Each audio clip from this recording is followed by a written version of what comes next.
నమస్తే, welcome to Abhinav Bharat. రాష్ట్ర విభజన జరిగిన తర్వాత ఏపీ ప్రత్యేక రాష్ట్రంగా ఏర్పడ్డాక జరుగుతున్న మూడో అసెంబ్లీ ఎన్నికలు ఇవి. అయితే మొదటిసారి 2014లో ఏర్పడిన టీడీపీ గవర్నమెంట్ కానీ, ఆ తర్వాత 2019లో ఏర్పడిన వైసీపీ గవర్నమెంట్ కానీ ఇప్పటి వరకు ప్రజలకు ఎలాంటి హామీలు ఇచ్చారు, ఎలాంటి హామీలు ఇచ్చి అధికారంలోకి వచ్చారు, వాటిని ఎంతవరకు నెరవేర్చారు, ఒక ప్రోగ్రెస్ రిపోర్ట్ ఇప్పుడు చూద్దాం.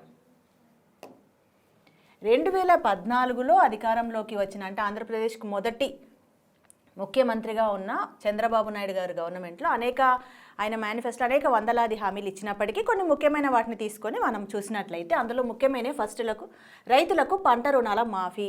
దీనికి మనం రేషియో ప్రకారం 5 పాయింట్లకు ఎంత అని వేసుకున్నట్లయితే 5 పాయింట్లకు 3.5 రేటింగ్ ఇవ్వచ్చు, అంటే దాదాపు సక్సెస్ అయినట్టే.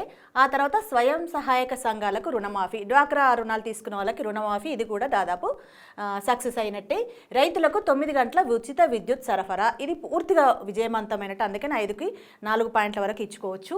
ఇక వృద్ధాప్య పింఛన్ పథకం, ఇది కూడా అంతే, దాదాపు అందరికీ అప్పటి వరకు 250 ఉన్న వృద్ధాప్య పింఛన్ను 1000 రూపాయలకు పెంచారు, కాబట్టి ఇది పూర్తి స్థాయిలో సక్సెస్ అయినట్టే. ప్రతి కుటుంబానికి ఒక ఉద్యోగం లేదా నిరుద్యోగ భృతి, ఇది నిజానికి అంత సాధ్యమయ్యే హామీ కాదు, కానీ కొంతవరకు వీళ్ళు నెరవేర్చారు కాబట్టి మనము 5కి 2 ఇవ్వచ్చు. ఇక అతి ముఖ్యమైనది రాజధాని అమరావతి నిర్మాణం. దీనికి మనం యాక్చువల్గా ఇక్కడ 2 ఇచ్చినా కూడా రాజధాని నిర్మాణం అనేది అది ఒక 5 ఏళ్లలో పూర్తయ్యే విషయం కాదన్న విషయం ప్రతి ఒక్కరికి తెలిసిన విషయమే. కాకపోతే ఇందులో జరగాల్సిన మెజార్టీ వర్క్ ఆ 5 ఏళ్లలో జరిగింది. ఎలాంటిదంటే అమరావతి రాజధానిగా డిక్లేర్ చేసుకోవడం ఒకటి, ₹1 ఖర్చు లేకుండా ల్యాండ్ పూలింగ్ చేయడము, CRDMA, ఇలాంటి చాలా విషయాలన్నీ ఆ 5 ఏళ్లలో జరిగాయి. ఆ తర్వాత జరగాల్సిన ల్యాండ్ ఎలాకేషన్, ఇంకా కట్టడాలు, నిర్మాణాలు, అవన్నీ సహజంగా జరగాల్సిందే. ఆ తర్వాత వచ్చిన ప్రభుత్వాలు అనుకోండి, ఇంకా రకరకాల కారణాల వల్ల అవి అయిపోయి ఆ విషయం తెలిసిందే. ఇక తర్వాతి హామీ కాపులను బీసీల్లో చేర్చడం, కాపు కార్పొరేషన్ను 500 కోట్లు ఇవ్వడం. దానికి ఇది అసలు దాదాపుగా జరగలేదని చెప్పుకోవచ్చు. కాబట్టి జస్ట్ ఏదో ఇనిషియేషన్ జరిగింది కాబట్టి 1 పాయింట్ ఇచ్చుకోవచ్చు. ఇంకా రాష్ట్ర వ్యాప్తంగా అన్నా క్యాంటీన్లు, దీంట్లో ₹1కే టిఫిన్, ₹5 భోజనం, ఇది నిజానికి గ్రాండ్ సక్సెస్ అని కూడా చెప్పుకోవచ్చు మనం. కాబట్టి దీనికి 3.5 రేటింగు ఇవ్వచ్చు. ఇంకోటి బెల్ట్ షాపులను రద్దు చేయడం. ఎవరైనా ఏ ప్రభుత్వమైనా కానివ్వండి, అధికారంలోకి వచ్చేది వరకే మద్య నిషేధం అంటారు, ఆ తర్వాత చేసేది ఏమీ ఉండదు. బెల్ట్ షాపుల నిషేధం టీడీపీ గవర్నమెంట్ కూడా ఏం చేయలేదు. ఆ తర్వాత 2019లో వచ్చిన వైఎస్ఆర్ జగన్ ప్రభుత్వం కూడా ఇచ్చిన హామీల్లో ముఖ్యమైనవి నవరత్నాలు. వాటిని కనుక మనం ఒకసారి చూసినట్లయితే ఫస్ట్ వైఎస్ఆర్ రైతు భరోసా, ఇది దాదాపుగా సక్సెస్ అయినట్టుగా చెప్పుకోవచ్చు, 2.5 రేటింగ్ ఇచ్చుకోవచ్చు.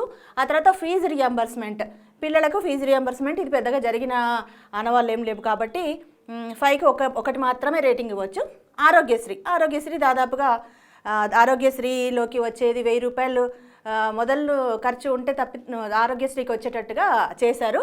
ప్లస్ కిడ్నీ వ్యాధులను ఆరోగ్యశ్రీ కింద తీసుకుని ఇట్లాంటివన్నీ రకరకాలుగా చెప్పినవి దాదాపుగా చేశారు కాబట్టి మనము 5కి 3 ఇవ్వచ్చు. ఇక జలయజ్ఞం, ఈ జలయజ్ఞం గురించి చెప్పాలంటే ఇది ఎవరు చెప్పనక్కల అందరికీ అర్థమైన విషయం. దీని మీద ఎక్కువగా అక్కడ ప్రతిపక్షాలు విరుచుకుపడుతుంటాయి, చెప్పారు కానీ ఏమీ చేయలేదనేది జలయజ్ఞం విషయంలో ఉంటుంది. ఇంకా ఆ తర్వాత మద్యపాన నిషేధం గురించి వైసీపీ గవర్నమెంట్ది కనుక మనము గుర్తు చేసుకుంటే చాలా హాస్యాస్పదంగా ఉంటుంది. ఎందుకంటే మద్యపాన నిషేధం పేరుతో రకరకాల పిచ్చి బ్రాండ్లన్నీ పెట్టేసి అక్కడ జనాల ఆరోగ్యంతో కూడా ఆటలాడుకుని రేట్లు వాళ్ళని దోచుకోవడం, ఇట్లాంటివన్నీ చాలా వచ్చాయి కాబట్టి దీనికి మనం 0 ఇచ్చుకోవచ్చు.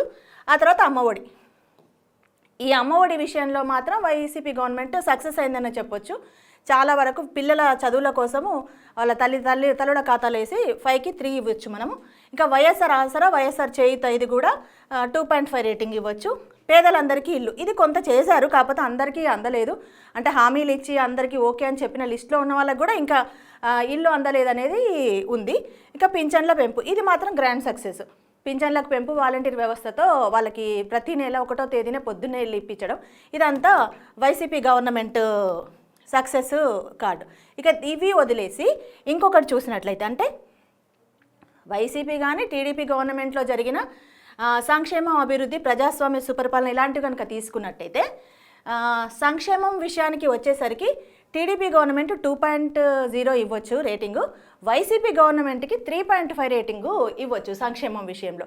ఇక అలాగే అభివృద్ధి విషయంలో టీడీపీ గవర్నమెంట్ ఉన్నప్పుడు 4 కనుక ఇస్తే వైసీపీకి వచ్చేసరికి 1. ఇక్కడ ఎవరైనా చెప్పే విషయం ఏంటంటే వైసీపీ గవర్నమెంట్ డబ్బులు పంచడంలో చేసిన తప్పితే రాష్ట్రం మొత్తంగా అభివృద్ధి చేయడం విషయంకి వచ్చేసరికి మాత్రం అది ఏం జరగలేదనేది ప్రతి ఒక్కరూ అంగీకరించే విషయమే. ప్రజాస్వామ్య సుపరిపాలన ఇది టీడీపీలో 3.5 ఉండగా వైసీపీకి వచ్చేసరికి 2 ఇచ్చుకునేటట్టుగా ఉంది. ఇక చివరిది రెవెన్యూ జనరేషన్, అంటే కంపెనీలో ఇంకేదైనా సంస్థలో పెట్టి దాని నుంచి ఉద్యోగాలు కల్పించి ఉత్పత్తి చేసి డబ్బులను తిరిగి గవర్నమెంట్కి వచ్చేలాగా చేసే విషయంలో టీడీపీ గవర్నమెంట్కి వచ్చేసరికి 3.5 ఉండగా వైసీపీ గవర్నమెంట్కి వచ్చేసరికి 2 ఉంది. అంటే ఇక్కడ ఏదో సంస్థలు పెట్టారు ఏదో చేశారు కానీ సంథింగ్ దాని నుంచి రెవెన్యూ జనరేట్ అవ్వలేదనే విషయము బాగా అదిగా ఉంది. సో ఇది 2 పార్టీలకు సంబంధించిన ప్రోగ్రెస్ రిపోర్ట్. సో ఏపీ ప్రజలారా, ఈ రిపోర్ట్ మీ చేతుల్లో పెట్టాం, చాయిస్ మీ చేతుల్లోనే ఉంది. నాయకులారా, మీ పనితనం మీ అధినాయకులకు తెలియజేయాలనుకుంటున్నారు. ప్రజలారా, మీ సమస్యలను మీ నాయకులకు తెలియజేయాలనుకుంటున్నారు. ప్రజా సమస్యల పరిష్కార వేదిక మీ అభినవ్ భారత్.